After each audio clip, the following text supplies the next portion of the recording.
যেমন এটা তো মেশিন দেওয়া হয়েছে যে প্রোডাকশনের জন্য, ইট ইজ নাও অফ।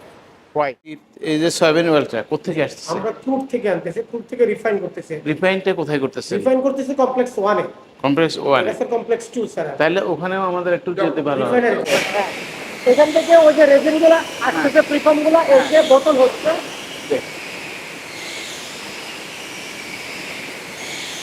এগুলা যাচ্ছে, এগুলা গিয়ে বোতল হচ্ছে, ওই যে স্যার বোতল, খালি বোতল। হ্যাঁ। এই যে খালি বোতল বের হয়ে যাচ্ছে, তারপর স্যার ফিলিং মেশিনে চলে যাবে। এই যে স্যার এইটা ওখানে ঢালবে, এখান থেকে কনভেয়ারের উপর উঠবে, ওই কনভেয়ার দিয়ে গিয়ে ওখানে চলে যাবে।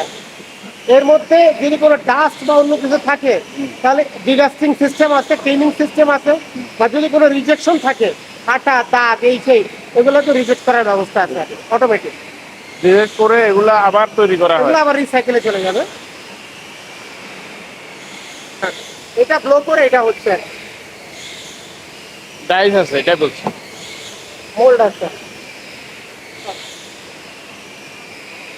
এখান থেকে কয়েকটা ট্রান্সফার হুইলে এটা চলে যাচ্ছে ফিলিং মেশিন। ওইটা হলো ফিলিং মেশিন, এটা ওইটা হলো ফিলিং মেশিন। এই যে খালি বোতল ঢুকতেছে, ভরা বোতল বেরোচ্ছে, বের হয়ে এখানে আবার ক্যাপিং হয়ে যাচ্ছে। এই ক্যাপটা, এই ক্যাপটা লেগে যাচ্ছে আর উপরে, তারপরে কন্টামিনেশনের আর কোনো সুযোগ নেই।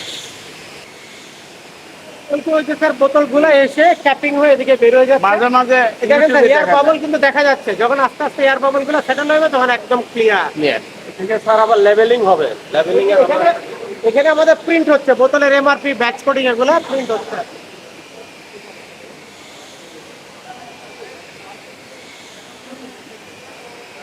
এখানে যে কথাটা লেখা আছে এই কথাটা এখানে প্রিন্ট হচ্ছে, এই কথাটা এখানে লেখা। এমআরপি 190 টাকা এমআরপি। আজকে ডিটি মানে কোন ট্যাঙ্ক থেকে আসছে, এটা হলো আমাদের Julian day of the year. আমাদের ট্রেসেবিলিটির জন্য এই শিফটে প্রোডাকশন হচ্ছে, L1 মানে লাইন 1 এ প্রোডাকশন হচ্ছে। এখান থেকে বের হয়ে যাচ্ছে। এই যে প্যাকিং হলো, তেল বললো, যদি কোনো ওয়েটে কম বেশি হয় এটা হলো রিজেকশন, অটো রিজেক্ট করে দিবে। এটা অটোতে চলে যাবে। এটা কিন্তু শেষ হয়ে যাচ্ছে, ওটা রেডি আছে।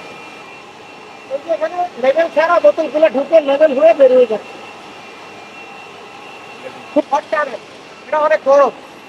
এদিক থেকে গিয়ে মুখটার ভিতরে ওটাকে মেল্ট করে ইয়ে করে দিচ্ছে, টাইট টাইট করে দিচ্ছে। ল্যামিনেট করে দিচ্ছে। এরপর এখান থেকে এই যে প্রোডাক্টটা বের হয়ে গেল। এই যে লেভেল লাগলো, ক্যাপসুল আগে লেভেল ছিল না, কিন্তু এখানে লেভেল লাগলো, হয়ে গেল, ক্যাপসুলও হয়ে গেল। হ্যাঁ। ক্যাপসুল ছিল না। এইবার আমাদের ম্যাট্রিক্স অনুযায়ী, কার্টুনের ম্যাট্রিক্স, মানে আমরা কত বাই কত ম্যাট্রিক্স এটা সাজাবো, মানে কত বাই কত কার্টুনের ভিতরে যাবে। আচ্ছা এটা হয়ে ওই দিক দিয়ে ঘুরে এখানে আসলো। আচ্ছা। এখানে যখন ম্যাট্রিক্সটা হয়ে গেল, তারপর ওখান থেকে সে রোবট নিয়ে কার্টুনে ভরতেছে।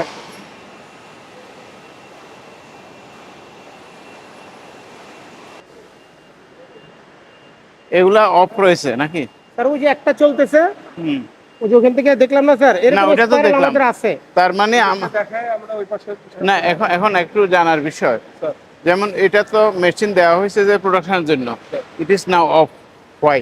স্যার এবার আমি বলি, হ্যাঁ। এই মেশিন স্যার আমাদের নরমাল রিকোয়ারমেন্টের জন্য না। আচ্ছা। আপনি যেটা বলছিলেন স্যার, ড্রাম বন্ধ হইলে আমাদের যেটা যাবে, হ্যাঁ। এই জন্য চেয়ারম্যান স্যার আগে থেকে মেশিন বসায় রাখছে। ও আচ্ছা, এটা হলো যে বড় আমাদের ক্যাপাসিটিরও বাইরে। যদি ড্রাম বন্ধ হয় তাহলে স্যার এই মেশিন চলবে, আদারওয়াইজ এই মেশিন চলবে না, কারণ এর চেয়ে বেশি ক্যাপাসিটি আমাদের। আচ্ছা, আমি জানলাম এটা।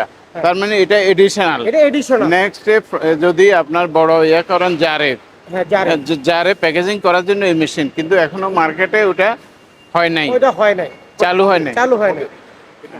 তো আমি স্যার অনুরোধ করব, এটা মানে সামটাইমস মেবি লেস প্রফিটেবল, কিন্তু চালু করলে একসময় দেখা যাবে এটা মার্কেটকে লিড করছে। এটা আমার অনুরোধ থাকলো। আমাদের ক্রুড আর কি, জি। এটাকে আমাদের পরিশোধিত করতে হবে আর কি। হ্যাঁ। তো এই ক্রুডের মধ্যে যে ইম্পিউরিটিস গুলো আছে সেগুলো সরানো হলো আমাদের অবজেক্টিভ আর কি। ইম্পিউরিটিস গুলোকে আমরা তিনটা স্টেজে এখানে সরাই। একটা হলো ফ্রি ফ্যাটি অ্যাসিড, আরেকটা হলো তেলের মধ্যে যে গ্রাম থাকে সেইটা, একটা ব্যাড কালার দেখা যাচ্ছে সেটাকে সরাবো, আর একটা ব্যাড অর্ডার আছে সে অর্ডারটাকে সরাবো। এটা হলো আমাদের রিফাইনিং এর অবজেক্টিভ। আচ্ছা। তো প্রথম স্টেজে আমরা এখানে ফসফরিক অ্যাসিড দিব, যে ক্যানগুলো স্যার আপনি নিচে দেখলেন। ফসফরিক অ্যাসিডটা হলো গ্রামটাকে সরানোর জন্য। এরপর আমরা এখানে কস্টিক সোডা দিব, এটার ভিতরে যে ফ্রি ফ্যাটি অ্যাসিড আছে সেটাকে সরানোর জন্য। তারপর আমরা এই প্রোডাক্টটা পাবো। এটা করতে গিয়ে এই একটা বাই প্রোডাক্ট তৈরি হবে, সেই বাই প্রোডাক্টটা ডাইরেক্টলি আমরা সেল করি না, সেখান থেকে আবার এসিডিএল বানাই, এসিডিএল বানাই এটাকে আমরা এক্সপোর্ট করি আর কি। এটা সাবানের ফ্যাক্টরি ইমালসিফায়ার যারা বানায় তাদের এখানে যায় আর কি। এটা বাই প্রোডাক্ট। এটা বাই প্রোডাক্ট। এই স্ট্রিমটা হলো মেইন স্ট্রিম। এই নিউট্রালাইজড সয়াবিন অয়েলটাকে আমরা আবার ব্লিচ করার জন্য, এটাকে আমরা ব্লিচিং আর্ট বলতেছি, বাট এটা হলো মেইনলি বেন্টোনাইট বা ফুলার সার। এইটা যখন আবার ফিল্ট্রেশন করবো ওইগুলা দিয়ে, ফিল্ট্রেশন করলে এইটা বের হবে আর এই তেলটা বের হবে। তাহলে এখানে দেখা যাচ্ছে এই তেল থেকে এই তেলের কালারটা চেঞ্জ হয়ে গেছে আর কি। তারপর সেটাকে ওই যে ব্যাড অর্ডারটা যেটা রয়ে গেছে, ব্যাড অর্ডারটাকে সরানোর জন্য আমরা এখানে নিয়ে যাবো ডিওডোরাইজার কলামের, ডিওডোরাইজার নামই বলে দিচ্ছে অর্ডারটাকে সরাবো। সরানোর পরে তারপর সেটাকে আমরা কুল ডাউন করে নিয়ে আসবো। তারপরে যে ভিটামিন এ ক্যালকুলেটর, যেটা গভর্নমেন্টের ম্যান্ডেটরি, যেটা বাণিজ্য মন্ত্রণালয়ের অ্যাক্ট 2013 অনুযায়ী আমরা 15 থেকে 30 ppm পর্যন্ত সেটাকে ফর্টিফাই করতে হবে। তো আমরা এখানে 22 ppm লেভেল পর্যন্ত করি, কারণ মার্কেট থেকে আমাদের 22 ppm এ করলে আমাদের যে শেলফ লাইফ আছে তার মধ্যে 15 ppm এর নিচে আসবে না। তো সেটা করে আমরা এবার ট্যাঙ্কে পাঠিয়ে দিচ্ছি। এবার ট্যাঙ্ক থেকে নিয়ে ওই বোতলে বোটলিং করে এটা ট্যাঙ্কে আমরা নিয়ে যাচ্ছি। এটা ফাইনাল অয়েল। Soybean oil.